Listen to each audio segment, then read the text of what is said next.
Wait. Oh, back. Hey, we're live. Hey, happy Friday, everybody. How are you? Oh my gosh, I didn't realize we were live already. Shoot, it might have been that countdown that was waiting for way too long.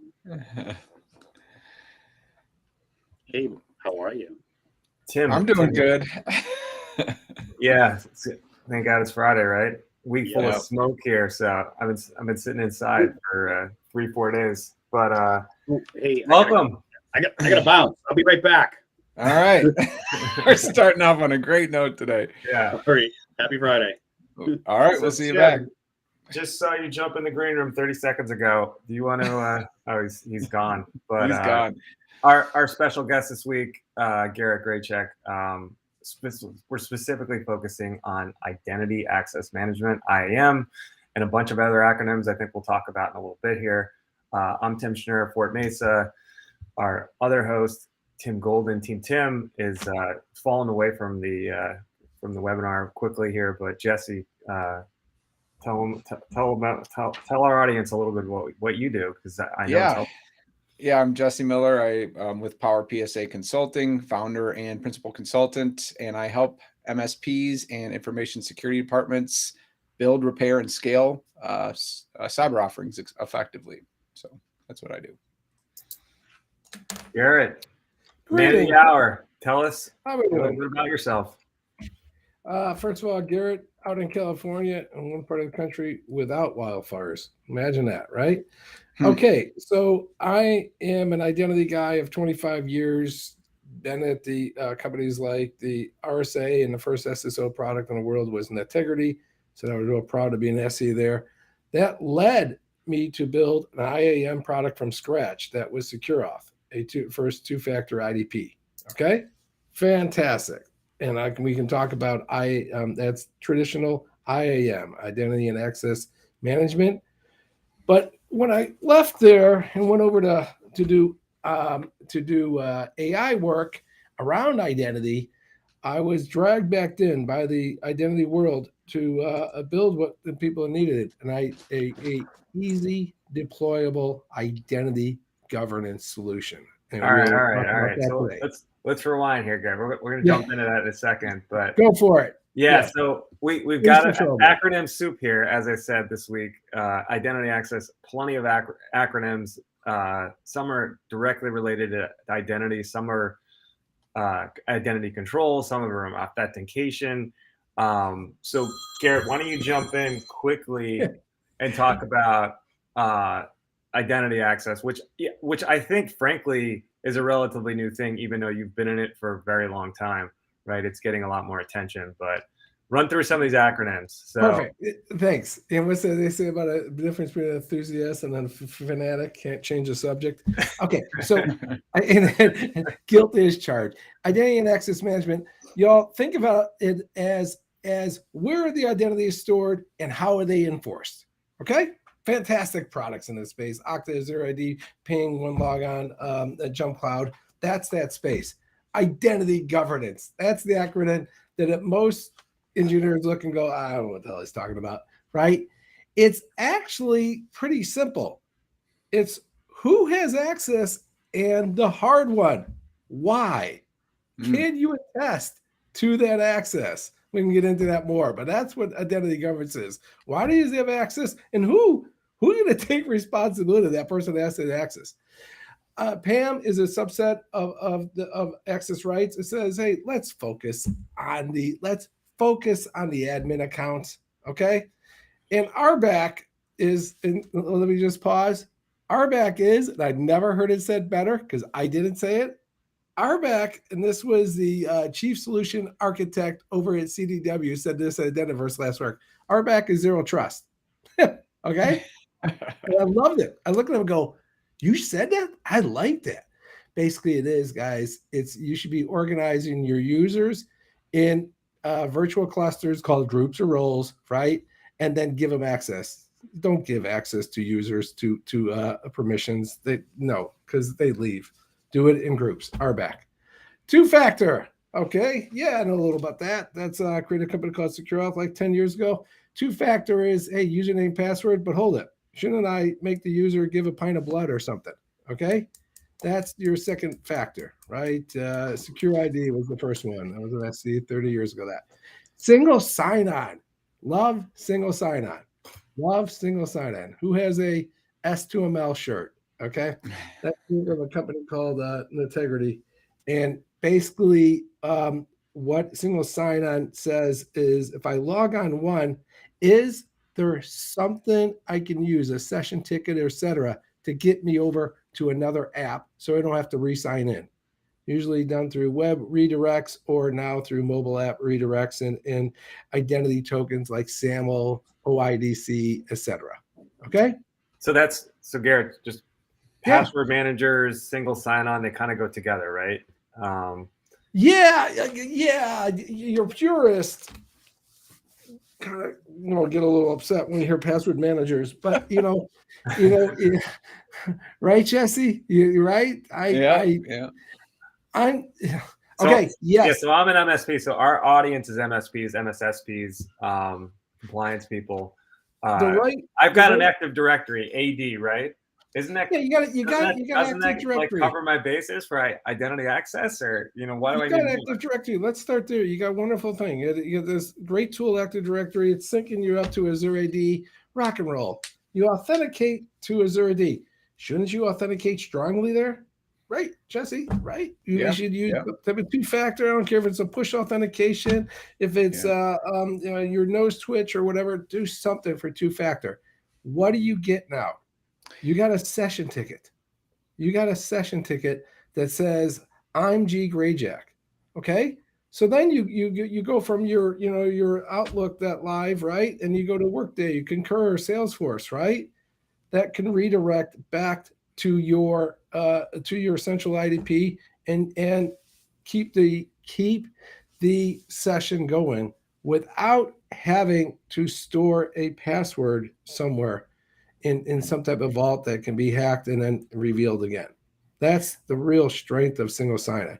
Yes, single sign-on can be password managers as well, but they have to be managed correctly.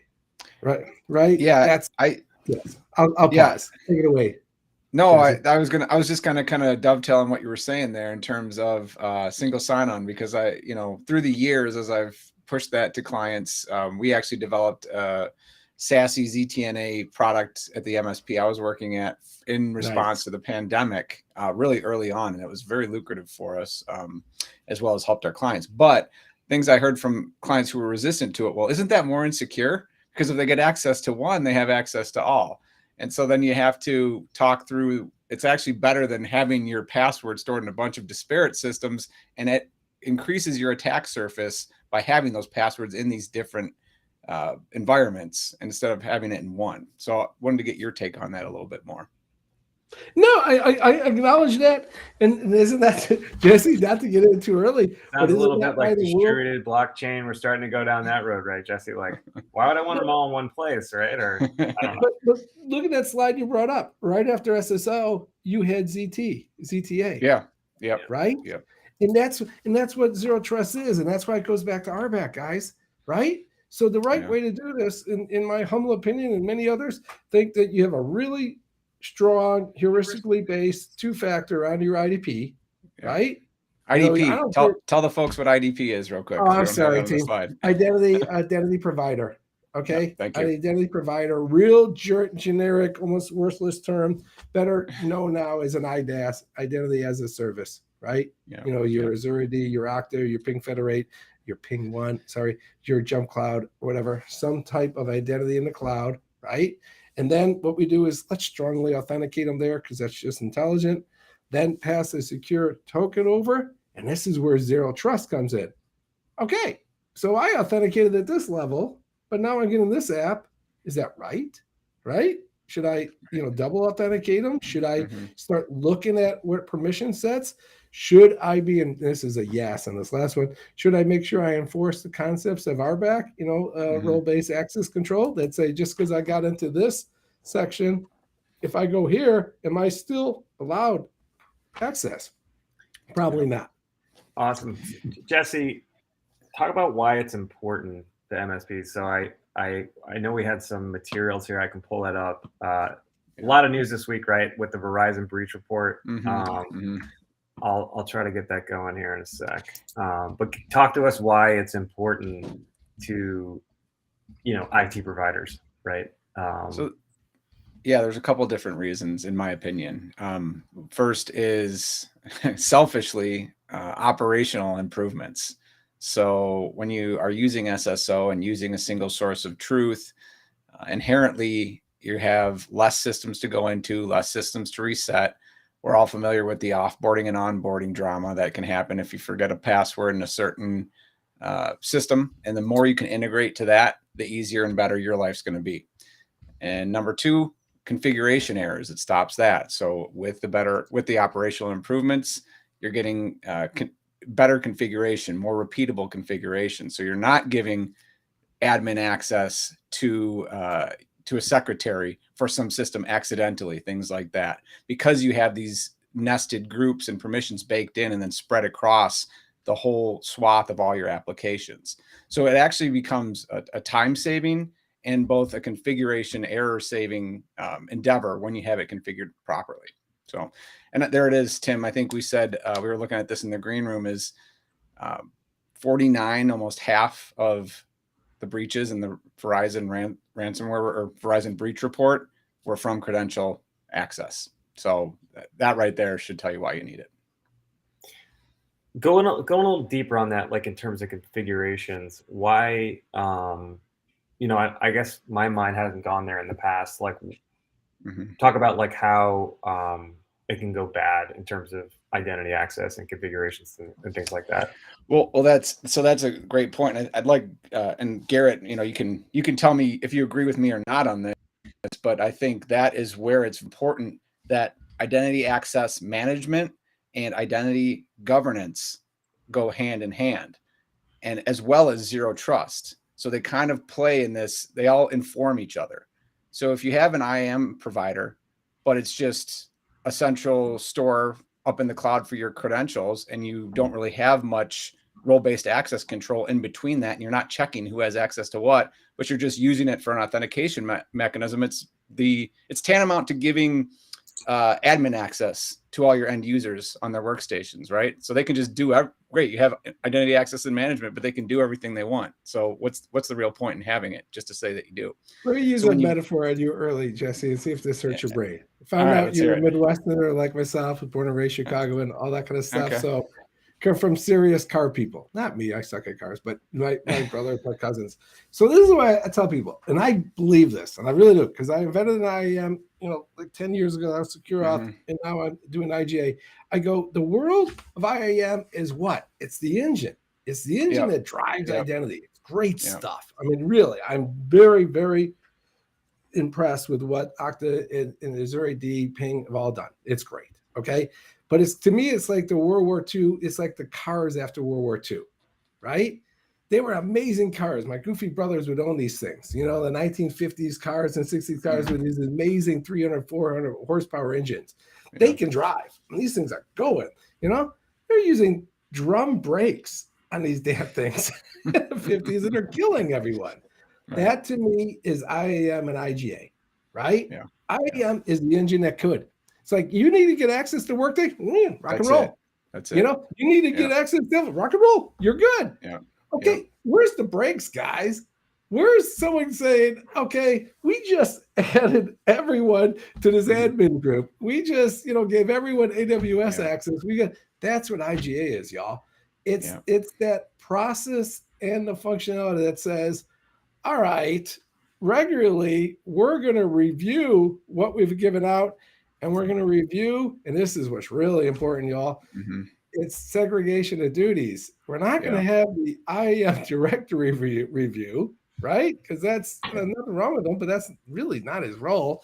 We're going to have someone outside of the IAM director look at what those roles and privileges are, and it should be, well, not according to me, but according to NIST, PRAC-1, 4, and 6.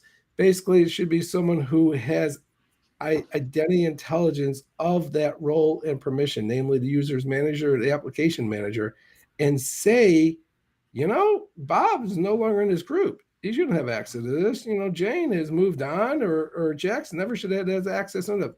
That's identity governance. It's more of a practice where the IAMs is a fantastic product to provide the engine that can. Cool. And so you just talked about that why, as you said, zero trust, right person, right time, right amount of access.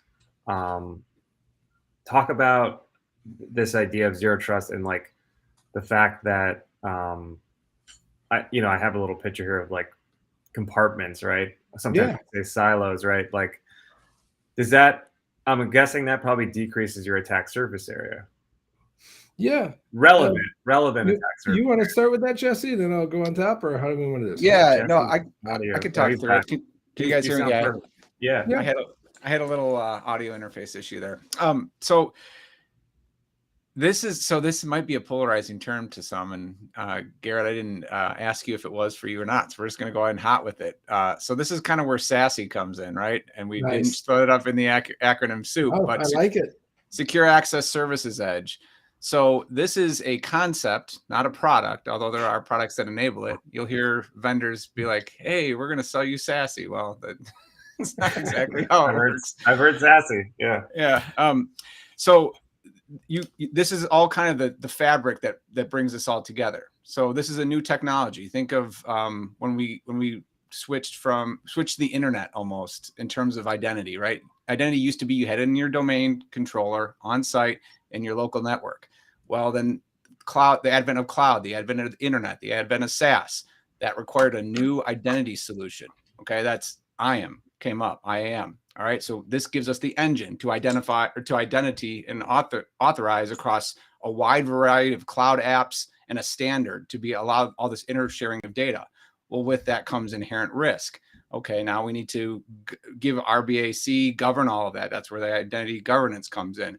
But we also need to have contextual, it's more than just static rules. We need to have contextual awareness in our zero trust fabric to understand if a user trying to access something that they might be allowed to is actually correct or is it anomalous.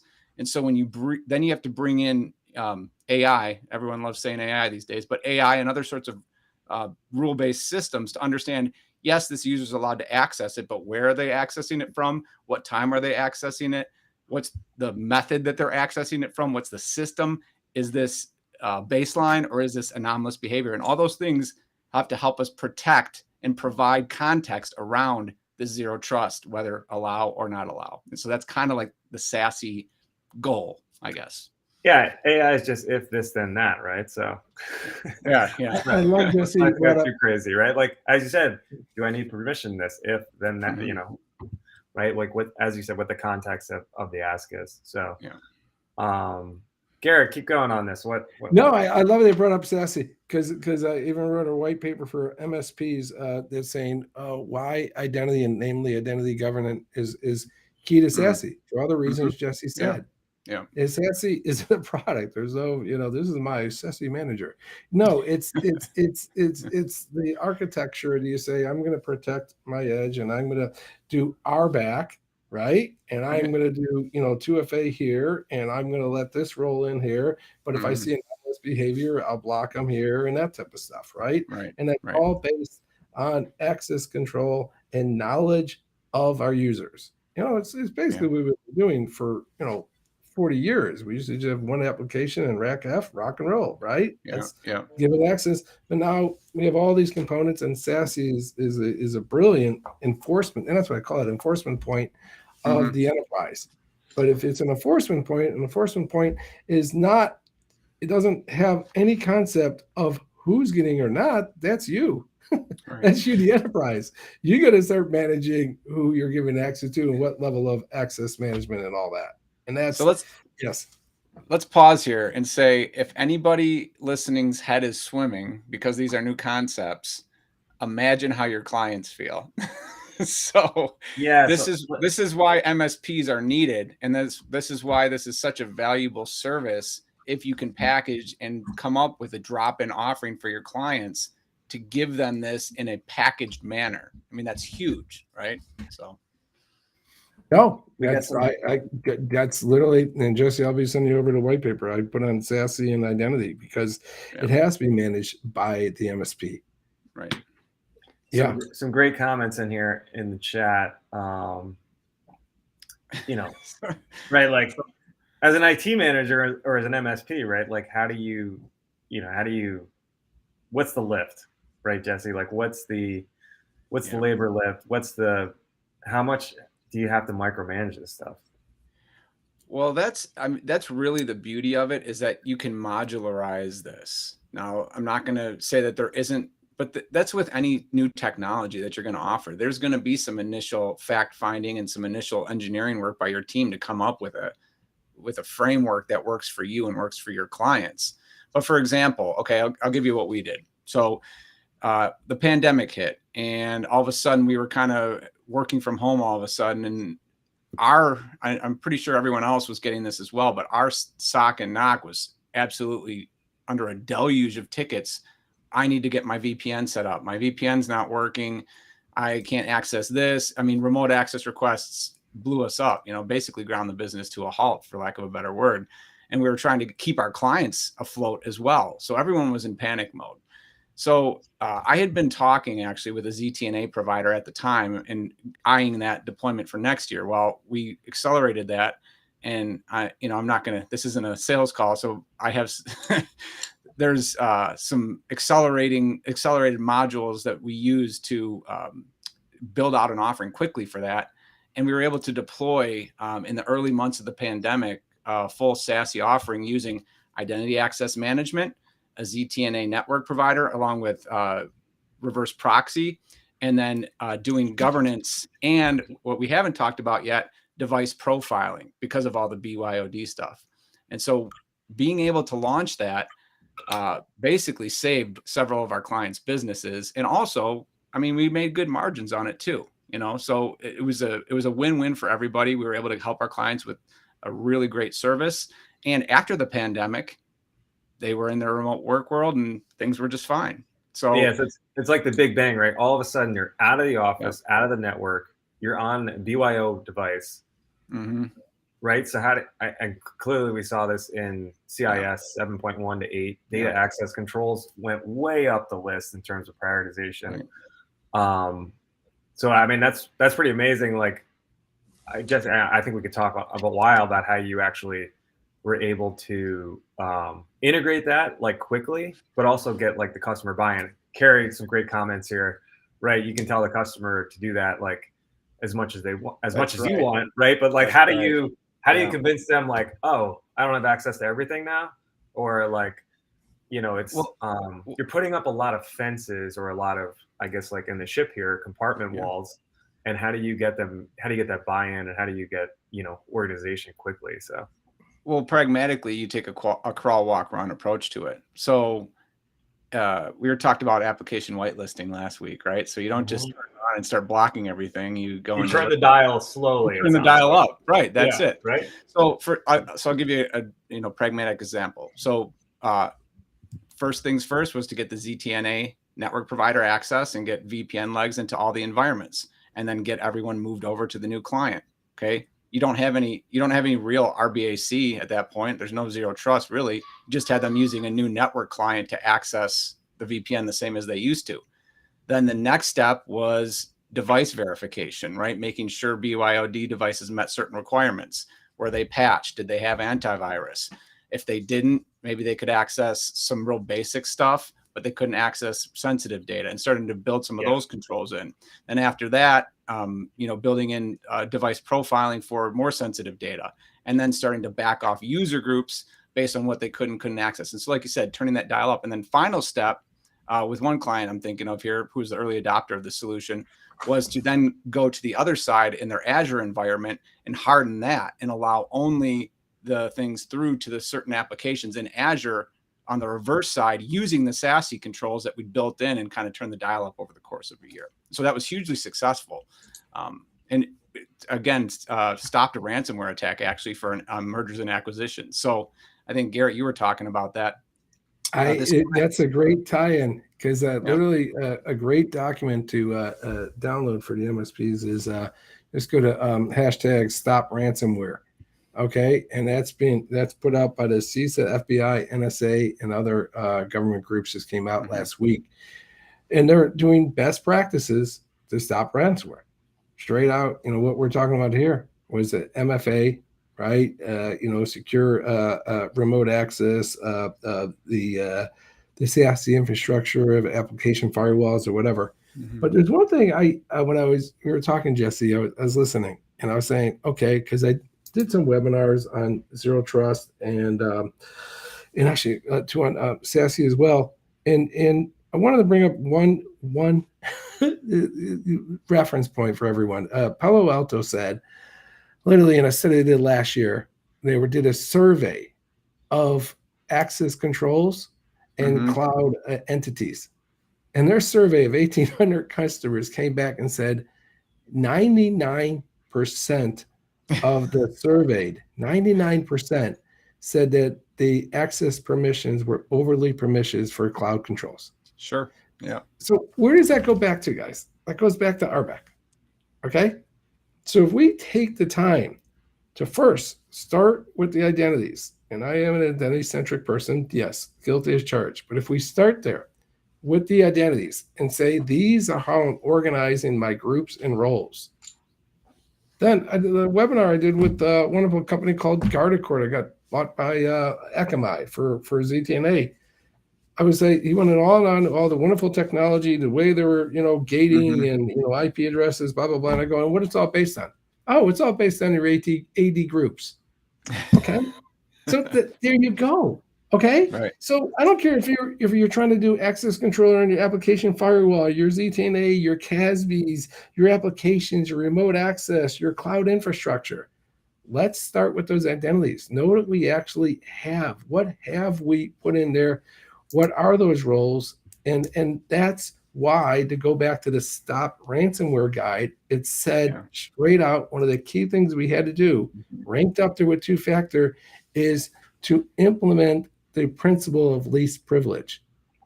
That's the concept that we're only giving access and access right to resources, and everything's a resource, an application, a firewall, whatever it is, it to users who need it.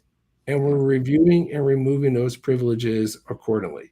And once we do that, then when we add a new wonderful piece, one of the many pieces of SASE, it just points back to something like the user ID or the AD group or whatever and says, okay, this is what gets access because this is what makes sense. Yep, that's right. Just so go ahead, Tim. Oh, wait. For your blanket sharing. I think really this MSP customer conversation, like I think we hone on it every week, right, Jesse? Like, yeah. How do you break the ice? How do you start talking about this? Because I think clearly conceptually, most of the listeners understand identity access and like all the tools and how they actually work and function. But how do you start to break that ice and like have that conversation on what's what, right? Like who has admin roles, who does what role in the company, like what data is important, what systems access are necessary.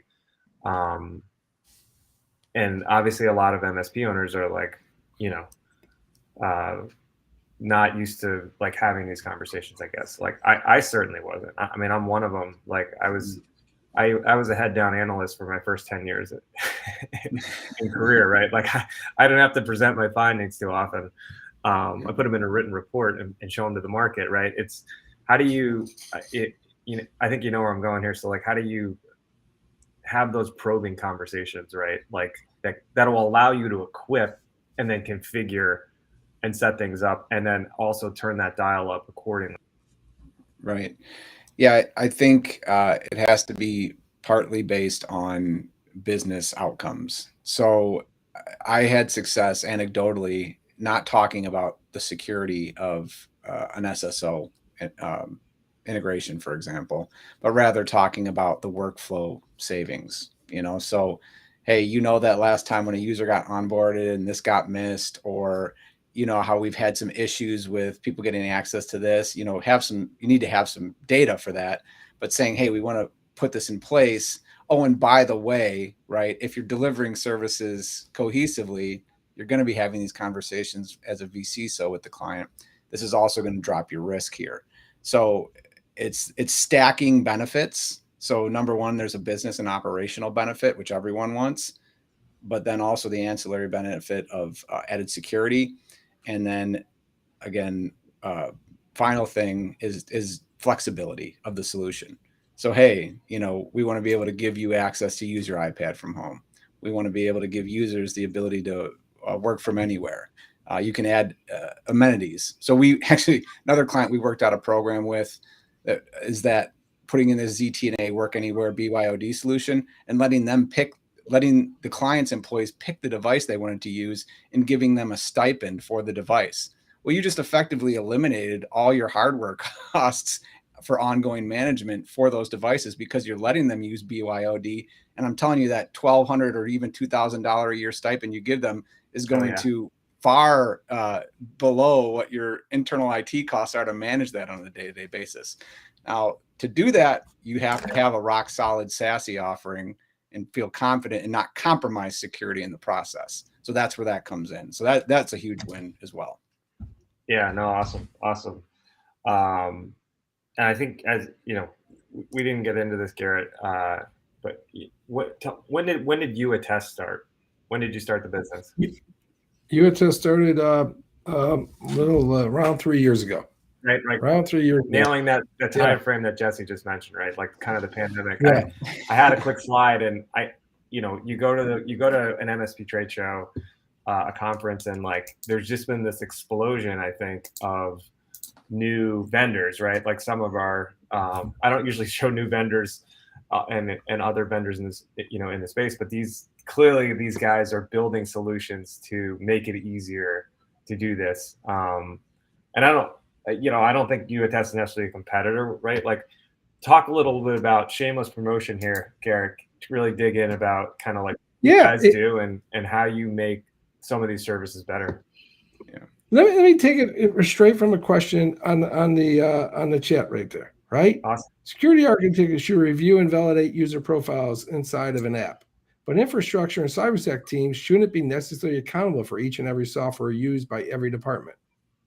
Yes. I mean, first of all, let me speak in defense of the cyber team. I worked the help desk. You know who I gave access to? To the people who yelled the most. Okay. Right. That's it. Squeaky wheel gets the grease. As awful as that sounds, but yeah, you're going to really blame, a hack. I don't know what CEO just did on his 22-year-old that, give access. Fine. That's what governance is, y'all. That's what YouAttest is about. It's about helping you be the grown-up in a room and says, okay, this is what, has been granted, but I've reviewed, and this is what I removed the access. Mm-hmm. That's what we're focused on. YouAttest is giving that power back to the team, giving the power back to the whole equation, right? Yeah. I believe the actual cyber guy, the bit twiddler right there, should be the one doing IGA. No, I don't really. Now it can be, because in the smaller groups who would use this product, they can. They just put on their IGA hat, run our tool, and it helps them remove those roles. Yeah. Okay. But remember, it's not the IAM guy actually removing the roles. It's the managers. It's the first level managers out there removing the roles, telling the IAM manager this, and this should be removed. That's the IJ. And that's what we built at YouAttest, is the ability to not in the people who are, your people giving access and saying, this is this. No, to put the decisions out into the field that says these roles are wrong, remove these. I love this because I am a huge XOps guy. And I don't know if you all have seen this term yet, but everything's ops now. FinOps, RevOps, SecOps, DevOps. This is ID ops, right? You're pushing the responsibility for identity down onto the groups that actually use it. And you're creating a better result for the end users and for security. Yeah. Yeah. Because the ops people, it's like, hey, I did my job. They got access. Right. And to be blunt, guys, that's what IAM is a green light. It's like, I gave you access. My job's done. That's right. Okay. Just happen to give access to someone who took control of that account 3 months ago and is talking to a C2C, but at least he has access and he won't be yelled at me. Well, and if you're an MSP who has ever made the mistake of saying that you'll do end user review in your SBRs, you know the pain and what this could solve, right? So, did we review roles in the SBR this month? Oh no, we didn't get to it. Yeah, we didn't get to it. Well, yeah, we didn't get to it. Yeah, someone created this spreadsheet on some group. Yeah, and I passed that around or so. But but now here's the thing: insurance carriers aren't going for that anymore. So if you're doing if you're doing a whole nother session, Jesse, love it. Yeah. Go. So if you're saying that you're doing identity governance and you're actually doing RBAC, but you can't really prove it, that's starting to not be good enough. It used to be when somebody I know was filling out security insurance questionnaires, you could say that you were doing RBAC as long as you were using Active Directory. Well, that's not cutting it anymore. So you need some method to prove it. So I've been on a call with my MSP channel manager, Charles Portnoy, on this. We've been on with 5 underwriters in the last couple of weeks, talking to them directly. Okay, what is your world now? What is it? And saying, well, we're going from the world of just saying, great, self-assessment, right? To show us the evidence. And there was a real good article. Look up Sophos, y'all, on cybersecurity. Basically, it did a review of enterprise of the insurance companies and said, what are you demanding? And there was something that said 60% and 62% were saying that we are basing giving cyber insurance on whether there's a real security practice going on and how much they're getting. Okay. And that's a great point, Jesse. That's a change in the industry. Where it used to be self-assessment or whatever. Now the underwriters are saying, okay, let's take a look. What do you got? And where is your regular access review? And I don't think you're going to get, that's not going to be your primary point, but Tim, it goes back to what I was talking about, is stacking value, right? So when you're talking about these things, there's not this primary, there is this primary value, and it's actually ops improvement, both for you and for the client, right? But the ancillary values, as you begin to stack those, it kind of becomes a thing. Well, it's a no-brainer. Now we need to just include this. And so as it becomes just included and recognized, just like computers used to not be included in everything, but they're recognized now, and security wasn't included in everything, but was recognized but not included. Now we're moving that out to the endpoint and to identity. And so we didn't talk about it as much, but the next thing in all of this is the enterprise browser. So that's the next thing. You're not even going to have to profile the device. You profile the browser. But that once you've got these things in place, you can start migrating to these new technologies very easily. So all of those things, you're moving beyond the hardware. You're moving, upstream to, as you said, like, how can we localize this? How can we reduce that attack surface area? As you said, like moving up to the browser. So I'm obviously a Google fan. Probably not many of the listeners are, but that architecture, right? Like it's been re-architected to make it safer with less attack surface area. So great. Love my Google. Remember, they were the first implementation of Zero Trust. They were. They did Beyond Corp or whatever. So they get the one thing I got out of Identiverse last week, Jesse, was the big players really are getting on board with identity. There was something being done by AWS, which I was impressed with. They had a panel of just pure geeks, and it was wonderful.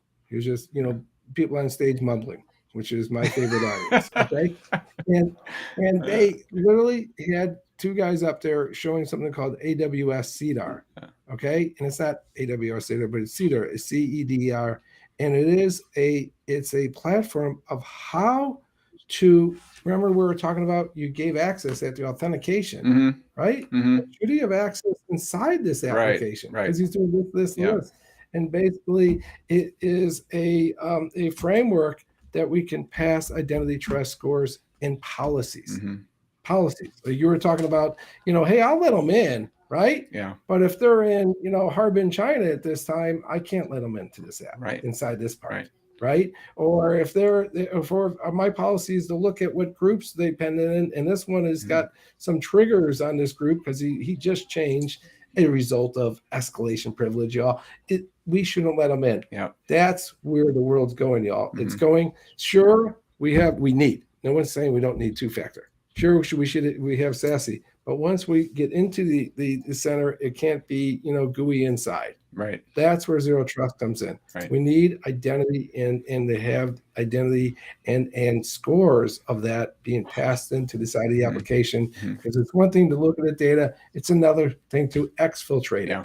And this is stuff that I believe that the MSPs can lead on. Yeah, and I think exactly. And I think a great another way that we were able to move our clients into this, and this is even 2 years ago, I think you have better adoption now, but 2-3 years ago, is when it comes time for hardware replacements. That's the time to move from a CapEx to an OpEx model. Okay, well, you have 2 or 3 hardware replacements coming up.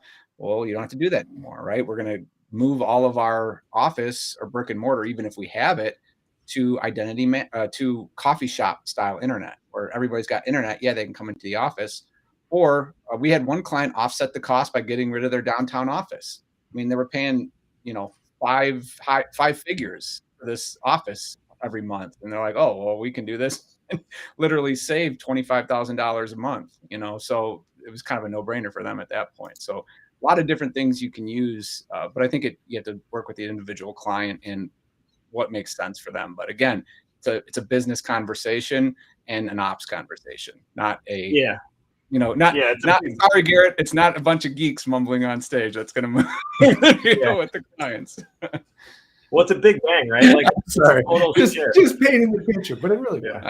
I've done my fair amount of mumbling today, so I think there you go. Yeah, I'm guilty as charged. Great mumbler. Yes. Garrett, talk a little bit more about how YouAttest works. So, perfect. Yeah, first of all, 100% cloud-based. Okay, multi-tenanted cloud-based. So what it's designed to do is take advantage of the last 25 years of work of the IAMs. To be blunt, I think so. The best thing that's happened in cybersecurity has been the proliferation and the explosion of usage and functionality in the IAM space. Maybe I'm biased, but I do believe that is the best work in cyber in the last 25 years. I'm talking about the Oktas, the Ping Federates, the Jump Clouds, all that. Those are really advanced tools. Okay, so now we have all these identities consolidated. Now we even have device management consolidated in some of those products. Okay, all right. Why are the IGA tools still looking at them as basically as second-rate products, where they have to reabsorb all the data? That's why MSPs don't really do IGA much, because they're like, I'm not taking on those legacy systems. I got to hire a $350,000 manager of this product.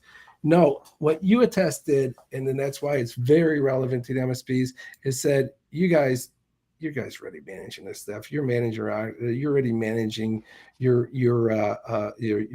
Azure AD. You're managing this stuff. Take our stuff, take a fractional FTE. We'll set it up for you if you need to, but it's just a SAML OIDC integration with the IAMs.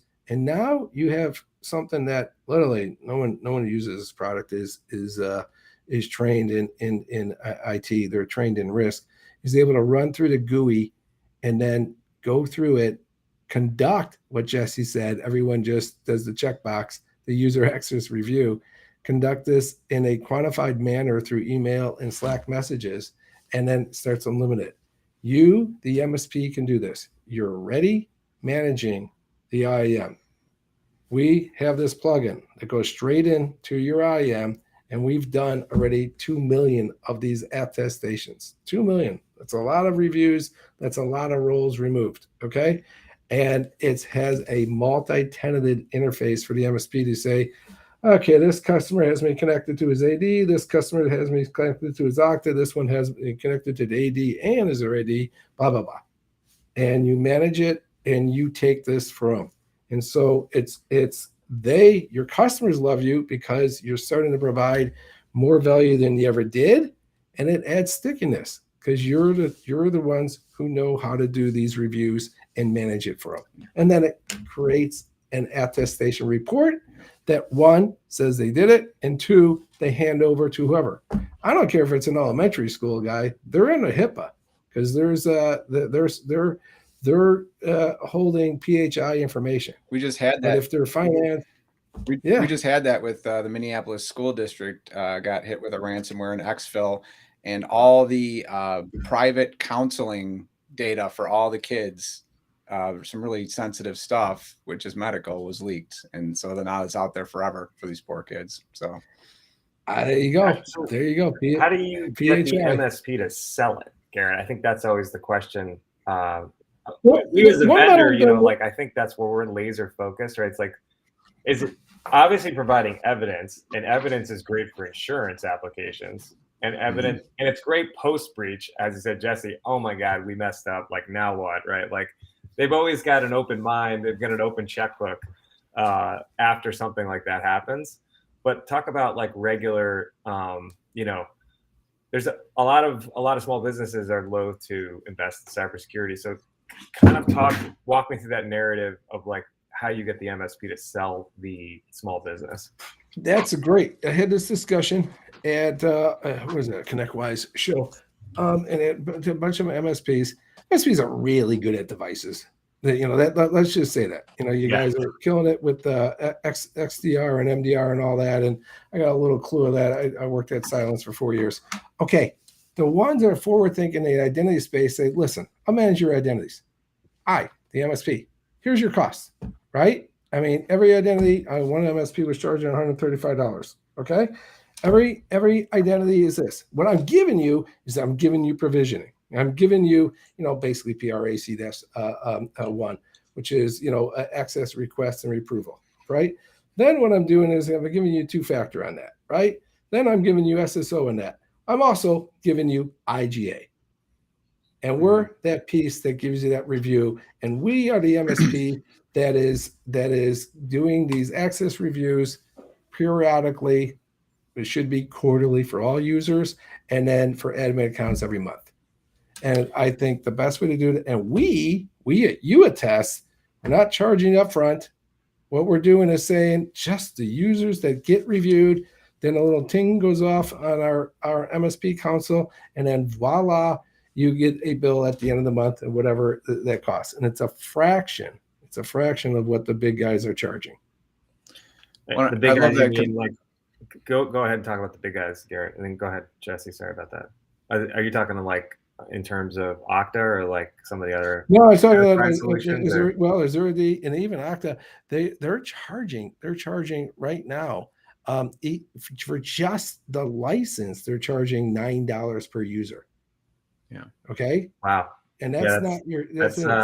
That's more than multiple things in a stack, right? Like most items at on a vendor floor are 2 to 5, right? So yeah. But IGA has so much immense value, right? Well, I think it's hard to convey that. And Jesse, I might give you a crack at this because he does a great job convincing the MSP and putting the narrative in their head and like their 30-second elevator pitch that they can really sell. So Jesse, go ahead, maybe. Let me dip into my bag here. No. So IGA, I think, is a great tool, and I've been talking about this a lot. So it may be some of the hammer seeing everything as a nail, but if you're looking to kind of move into a mid-market space with clients that have that are consuming more services and are more sophisticated, and especially regulatory clients, this is just needed. So it allows you to be a thought leader by talking IGA, and especially if you're in a co-managed situation where you're talking with an IT manager and that's maybe your contact, to be able to bring them the term IGA and start to explain it to them and have them start thinking about, hey, yeah, we're doing all these things, but is it really effective? Because effectively, if you're not using IGA properly and you don't have role-based access control that's actually controlling something, you're in essence gutting all of your other security controls that depend on that role-based access control to allow access. So yeah,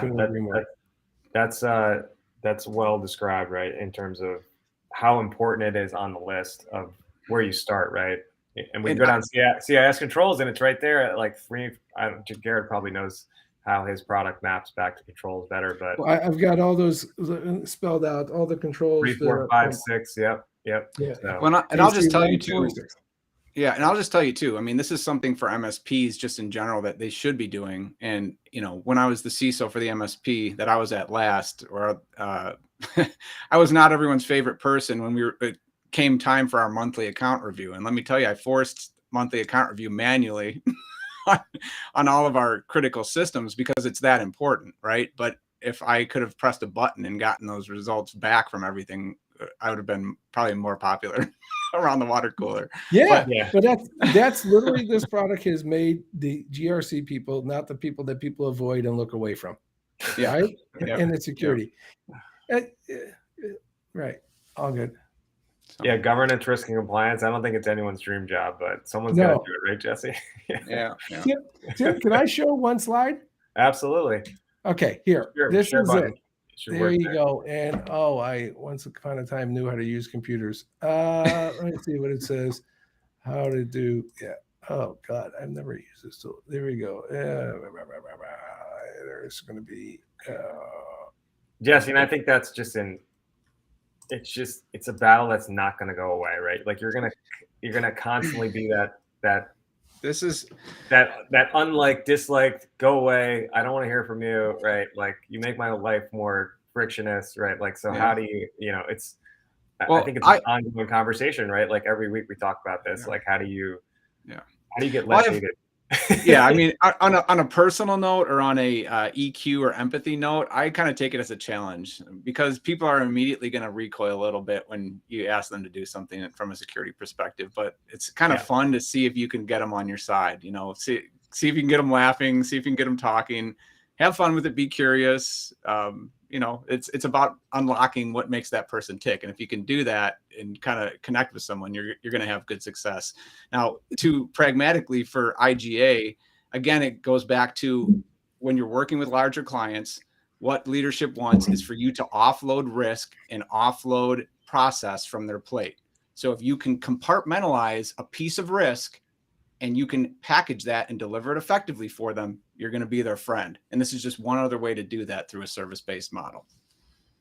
Awesome. Wow, Jesse, I was at the IIA Institute of Internal Auditors last year. The keynote speaker, the president of IIA, said if he could do anything over again in his job is have more empathy. Yeah, empathy, that's true. Always. To his employees. So can you all see my screen, or am I sharing the parking lot or whatever? You are sharing. You're looking at what we're looking at, Garret. Okay. Rock and roll. So I this see, is what a bunch of arrows and boxes. Yes, and I'm a big fan of John Madden. Rest in peace. Okay, so here is what you already have. This is your MSP, and you got a wonderful guy who knows how to twiddle the bits on Okta or Azure AD or et cetera. Wonderful. That's a great start, and that's really all you need to get started. What we did is, because we're real good at SSO, built an IAM, all that stuff. We do a SAML YTC connection. It takes you a couple of minutes. And we usually walk you through. And now you're pulling all the entitlements. That's the most important word in identity and identity compliance security. What are the entitlements? Users, role, groups, privileges. Then you say, but Garret, I'm an MSP for healthcare. I'm an MSP for finance. They haven't synced everything up. Yeah, of course they haven't. So we also take these in via APIs or CSVs. We got one customer who does 65 megabytes of roles and entitlements through CSVs. Okay, 2023, guys, this is the world. Someone has the role or puts on the hat of risk manager. This is you. This is y'all. This is the MSP. You say, I'm the adult in a room. This person's wonderful. We've been adding and giving you privileges, all that. I'm the adult in the room. I'm the MSP that cares. I'm the MSP that differentiates. I'm going to run regular access reviews. They go to their YouAttest console, and the product figures out who is the application managers, who is the user managers. This person has 9 reports. This person has 2. This one has 3. This one has 2. YouAttest figures it out, sends out either Slack or emails to them and said, this is what you need to do. And those people, they can certify the role, They can even revoke the role, or they can redelegate it out and go, I don't know. Bob knows that. Jane knows that. Sammy knows that. Rock and roll. That's what the product does. And for your hardcore cases, we can do this 4 times, 4 levels of certifications. The result of this is a better identity set. For what? Well, like Jesse said, it could be for your applications, or it could be for your CASB. It could be for your application firewall. It could be your SASE components. Either way, the roles and the users have been reviewed, and your entity is more secure. And what's really relevant is you've created this artifact. Okay, this artifact being evidence. That's what they're calling it. How often? Okay, this is what they're saying now. So there's a auditor, I love it, over at CDW. It gives me a guidance in this. They're saying your users really should be reviewed every quarter, and your admins every month. Yeah, gotcha. Yeah, gotcha. And how are you going to do that without automation? Right. So I just not asked. Gonna happen. Yeah. Well, you could say that you do it. No, I just asked. Exactly. Yeah. That's probably what you're doing. We got a couple minutes left. Let's wrap it up. Final thoughts, Jesse. I think, as you said, without automation, it's probably not going to happen. But I think you had some great advice. I think this is about ops savings, and then also going after co-managed mid-market clients who want to offload risk and do something effective. And if you can come in and give them a win here, oh my goodness, you're going to be their best friend. I just quickly typed into ChatGPT while you guys were talking what regulatory frameworks specifically require regular account review. And we have ISO 27001, Sarbanes-Oxley, HIPAA, PCI DSS, GDPR, and FISMA, and I'm guessing CMMC, I think too. That although CMMC, 100%, I love it. Yeah. Yeah. So this is a good way, if you have clients that have those frameworks, to start talking IGA with them and saying, hey, are we really doing this, and do we want to be caught with our head in the sand when an incident happens? So those could be some ways to take it to market. Awesome. Garrett, final thoughts. We've done 2 million of these. We're ready for you. Okay, that's it. What everything Jesse just said is, listen, you're being required, okay, and you can be the leader. That's what literally. So I want to put up the stop. Look up the Stop Ransomware Guard. It's telling you if you're going to lead your clients and do the best practices, they need to practice this thing called principal least privilege. They need to remove these excess privileges and the ghost accounts to fight dwell times, and make the identity store clean for security. Awesome. Yeah, no, I agree. I think if you're not taking a zero trust approach and you're using these tools to implement that zero trust approach, right? Like automation, some of the vendors we showed on here that are all new in the last 4 years, right? Like this is a dramatic change in the IT provider space. Jesse made some great points, some great takeaways, like switching to BYO can save a lot of money on capital costs, right? Moving this like physical hardware costs, I think you probably heard this term, offline to online, right? Like you're basically shifting those costs. So some great points here, Garrett. Like as I said, your product maps extremely high on CAS controls. We're all about that. Jesse, we'll continue this conversation on these tough conversations, right? Like with the client they're not easy, right? Like you're the frictionless one, you're the one in the way. So, some great takeaways here today, but next week I have to check. I think we're talking with Sention and configurations again. But excited to join again. Team Tim, we're missing Tim Golden. I'm sure he'll be back next week, but Jesse, Garrett, thanks again for coming on, and a lot of education, so we'll talk to you next week. Have a great weekend, everybody.